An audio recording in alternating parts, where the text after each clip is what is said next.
Joining us here at 10 o'clock, I'm Chris Fry. A brief suspension recommended for an officer who shot and killed a man in Cleveland. Now, the final decision is up to the chief. Today's ruling has been 2 years in the making, and Jim Nelson has been following this story from the very beginning. He's live with the latest twist in this story. Jim. Yeah, Chris, this is well after the state's attorney general announced there would be no criminal charges and after an internal investigation essentially found no wrongdoing. But through it all, the family of Desmond Franklin has demanded justice. Division over discipline of a Cleveland cop who killed a 22-year-old man. This is a sad case.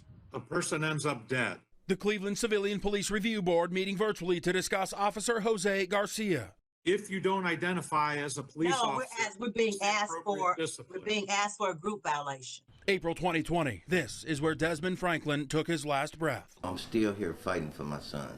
I've talked to the Franklin family many times since the off-duty officer said he saw Franklin and another young man stealing pop outside a convenience store. He chased, and as the two drove down Pearl Road near Riverside Cemetery, Garcia fired his gun 7 times, hitting Franklin in the temple, killing him. He claimed he was shot at first, which has been disputed, and clear evidence has never been presented publicly.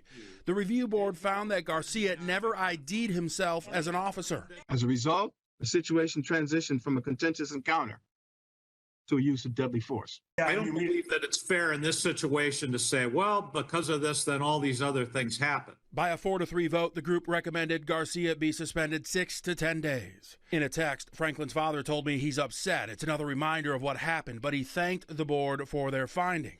All along, he pushed for criminal charges. Garcia was ultimately cleared in criminal investigations and is back on the job.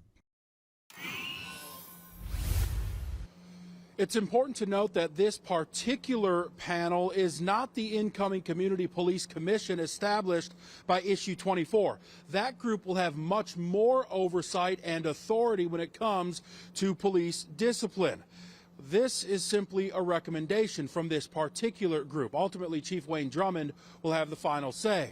My call to a police spokesperson to see what's next in that process was not returned. Live at police headquarters, Jim Nelson, 19 News.